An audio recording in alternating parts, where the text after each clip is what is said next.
Good morning, friends. It is day 130 of Russia's invasion into Ukraine, and you're still here.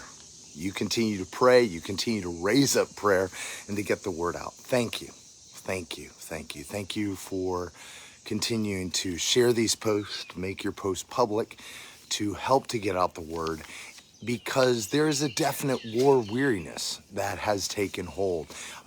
It's hard to continue to care about things that are not directly a part of your life. And yet so many of you have sacrificially chosen to do that. And we're so grateful. Thank you, thank you, thank you. I'm going to make today's update brief. There's not a lot of news in some of the usual areas, but there are some real successes that are happening on the ground that's going to empower us to pray effectively for some very important areas that need to shift today.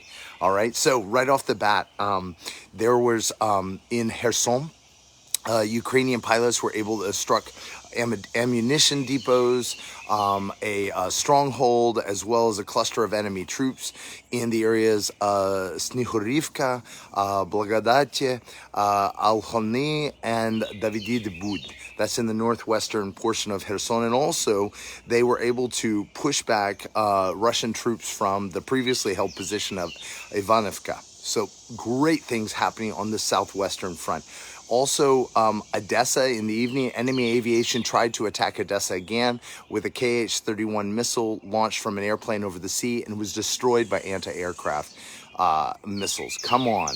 In Slavyansk, Ukrainian forces were able to resist a Russian assault on Barahadishki, approximately 20 kilometers northwest of Slavyansk, and the Air Force is saying that they ran 15 sorties yesterday in virtually all directions, and about 20 units of enemy equipment and 2 field ammunition depots were destroyed.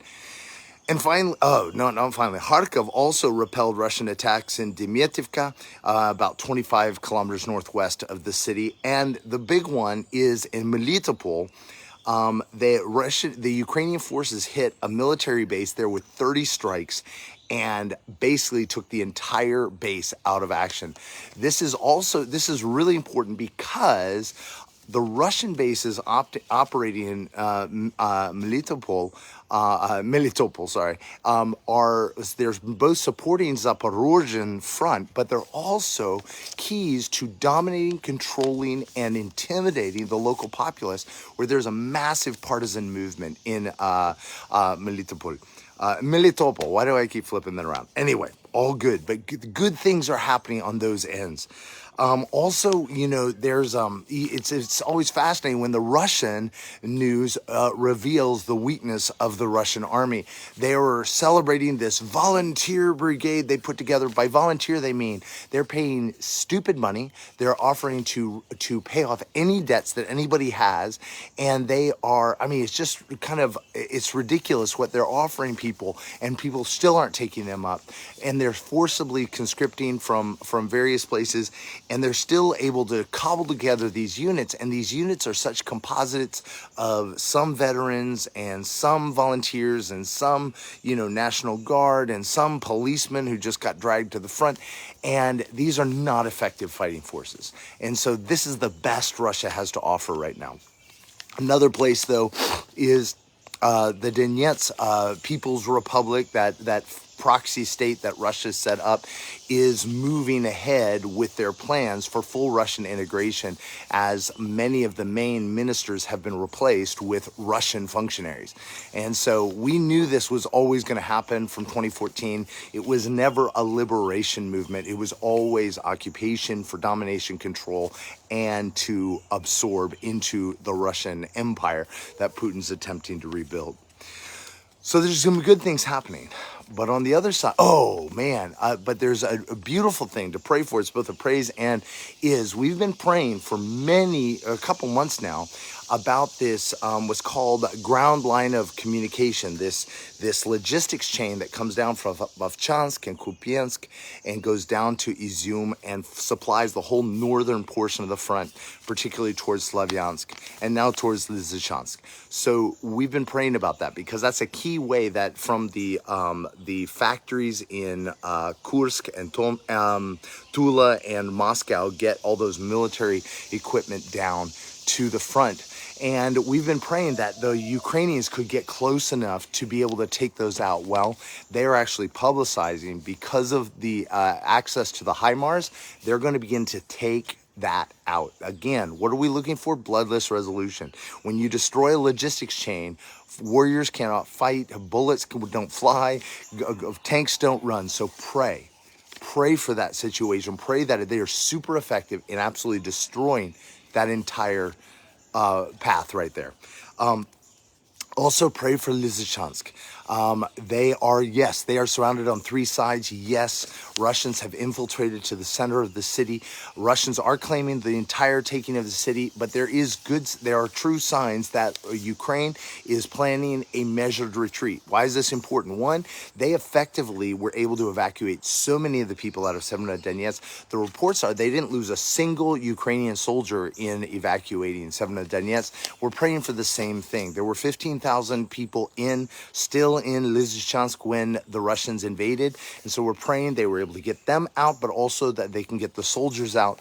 We've said again and again, Ukraine has been carefully working they've been working for a strategic planned retreat so that it costs Russia insane amounts of resource to take any land, but that it wears down the army and they're running out of supplies.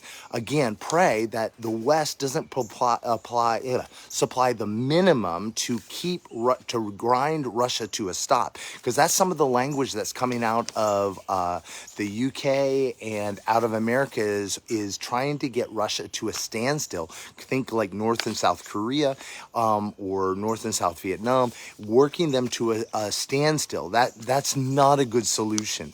That is not a good solution. We're praying for the Russian army to be defeated in the field, and for for Putin to be taken out, for Daniel to rise up in the midst and fundamentally transform the Russian government, and at the same time that Ukraine and Russia would be set free from corruption, set free from domination and control, set free for the gospel, for life and liberty and righteousness, peace and justice. So pray for that, that again, we don't grind to a standstill, but there's an actual breakthrough. Two other points to pray for. One is Odessa. Even though Russia's lost Snake Island, there is still 2 enemy missile carriers, and each with a dozen cruise missiles on board, continuing, and they have 3 large landing craft that have joined them. They're not feeling protected, so they're staying distant, but they are preparing for the opportunity to make a landing. Guys, 3 times we have prayed off an amphibious assault by Russia, and we're going to continue to pray. That can't happen. And the final piece is two more pieces.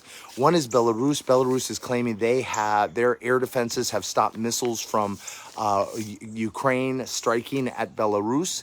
Now, whether in fact that is true, we do not know. It may very well be. There are Russian troops in Belarus. They were just simply trying to take them out because they have been firing with impunity into Sumy and Chernihiv. And so maybe they were trying to take those out. But Belarus is talking like it's provocation. And they are talking, they're like, we don't want war in Ukraine, but. So pray that Belarus continues to stay out. Because at the same time, Putin's been saying, he's like, it's time for Russia and Belarus to unite, and Lukashenko has no desire. He likes being the big man in Belarus. He has no desire to give up his power. So pray that Belarus and Russia stay at odds, and that Belarus doesn't get involved. And the final piece is Belgrade. So there was Russia claims there was a missile attack on Belgrade, and that they took out, and drones that they took out.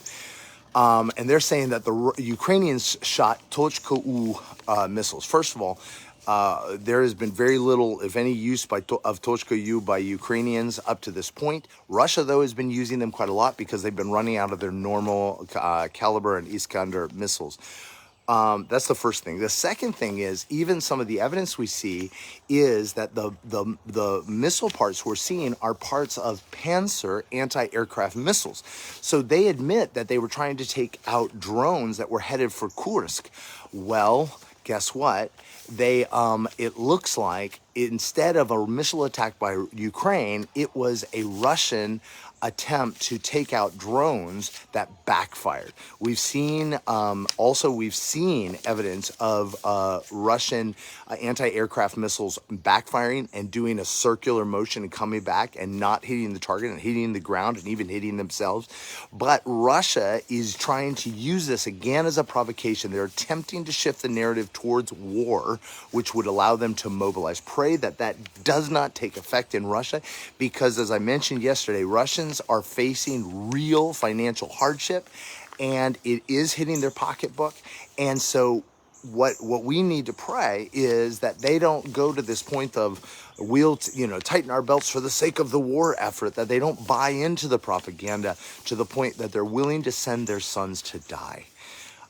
Because they're just cannon fodder at this point. So pray for that. Pray, pray, pray. These are key points to pray today. And we're believing for continued breakthrough. There's so much to be excited about and so much to be encouraged by, but it is a key day to pray. And the final piece, is pray for the whole grain situation with Turkey, that Turkey would turn away the grain that Russia stole from Ukraine and shipped out of Berdyansk 2 days ago. Guys, we love you. We're so grateful for you. Please continue to get the word out. Please continue to pray. And and of course, our friends, praise God for what God's doing through the church in our friends in Vladimir and Lilia and the church Blaga Vest in Dnipro.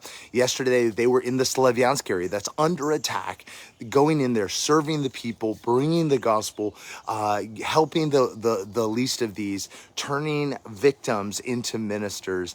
This is the good news. This is the gospel. And you guys have made it possible. Thank you, thank you, thank you. If you want to be a part of that, ariselife.org/help Ukraine, green button there. 100% of what you give goes to help. And we love you guys so much. I bless you to know God's goodness and his love and his mercy in a whole new way. And if you'd like to join us, we're going to be over on our Arise Life page. We're going to be there with our service in just a couple hours, and we'd love to have you there. Have a great day. Love you all.